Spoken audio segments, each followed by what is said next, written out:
नमस्कार साथियों, स्वागत है आपका अपने YouTube चैनल पे। तो आज हम लोग एक बहुत ही बेहतरीन सेशन पर चर्चा करेंगे जिसे हम लोग जानते हैं क्षेत्रीय राज्य के नाम से। दोस्तों, कुछ ऐसे हमारे देश के राज्य थे जिस पर कि अधिकार अलग अलग राजाओं का था, किंतु भारत के राजाओं में आपसी फूट होने के कारण इन सभी राज्यों पर अंग्रेजों का अधिकार हो गया। तो किस प्रकार से इसकी स्थापना की गई और किस प्रकार से इस पर अधिकार अंग्रेजों का हुआ, इसी के संबंध में हमारा ये आज का सेशन रहेगा।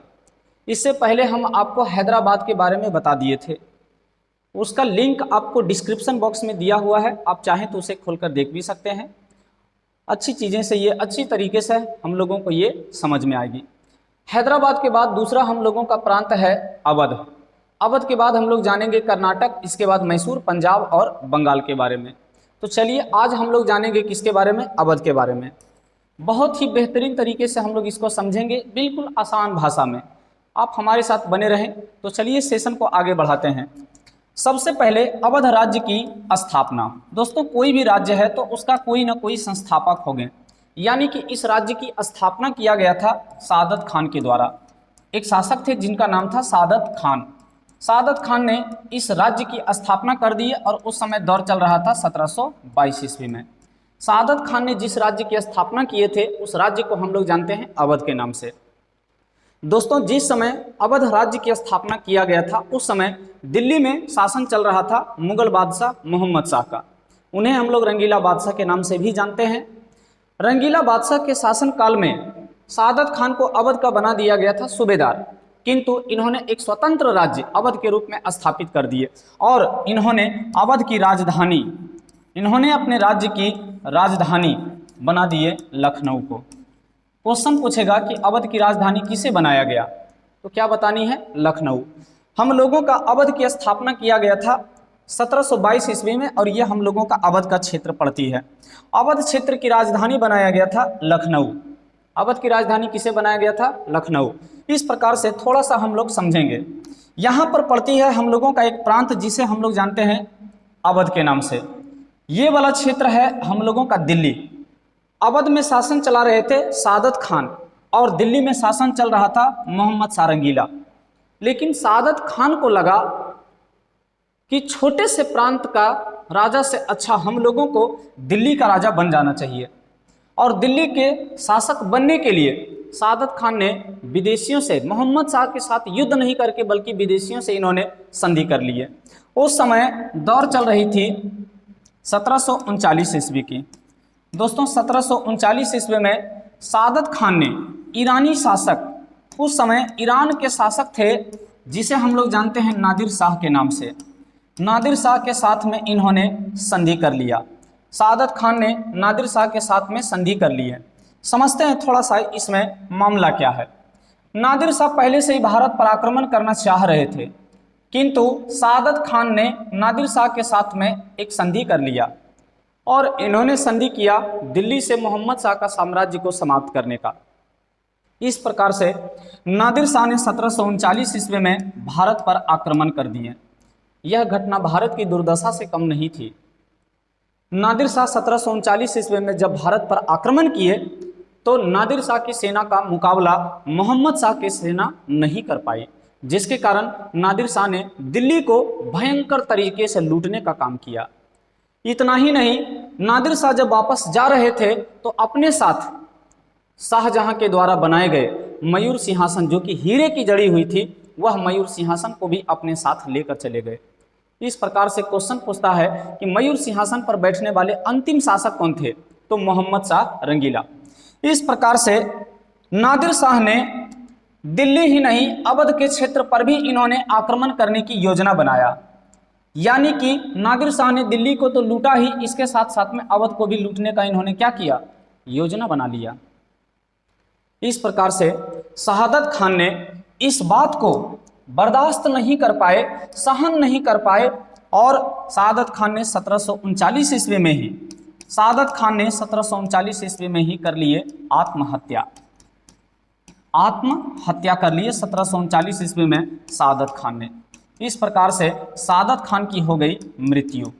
सादत खान की मृत्यु हो जाने के बाद इस वंश का अगला शासक बने शुजाउद्दौला। इस वंश का अगला शासक 1739 ईस्वी में अवध का नवाब बने शुजाउद्दौला। अवध का नवाब कौन बन गए? शुजाउद्दौला। शुजाउद्दौला नवाब बन गए अवध का। इस प्रकार से शुजाउद्दौला 1739 ईस्वी में जब अवध का नवाब बने, शासक जब बने, तो इनके शासनकाल की सबसे बड़ी घटना जो मानी जाती है, उस समय दौर चल रही थी 1764 ईस्वी की।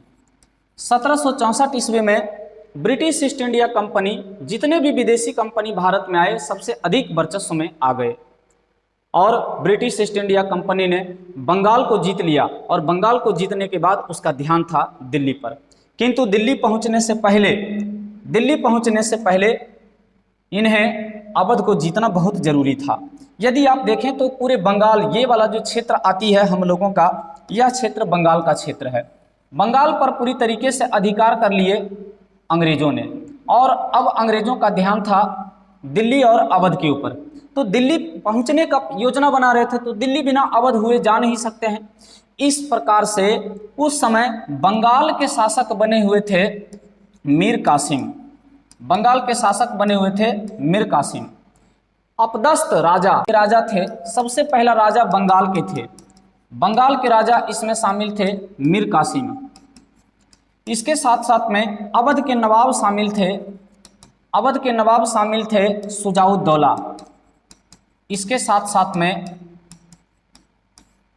साथ में दिल्ली के मुगल बादशाह शामिल थे शाह आलम द्वितीय।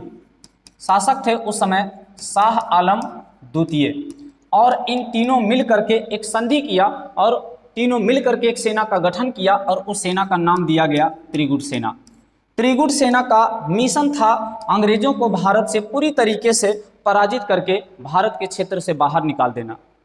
किंतु यह कार्य इतना आसान नहीं था। अंग्रेजी सेना का नेतृत्व कर रहा था हेक्टर मुनरो। अंग्रेजी सेना का उस समय नेतृत्व करता थे हेक्टर मुनरो। और इन दोनों सेना के बीच एक घमासान युद्ध लड़ा गया। उस युद्ध का नाम दिया गया बक्सर का युद्ध। क्वेश्चन पूछेगा कि बक्सर का युद्ध कब लड़ा गया?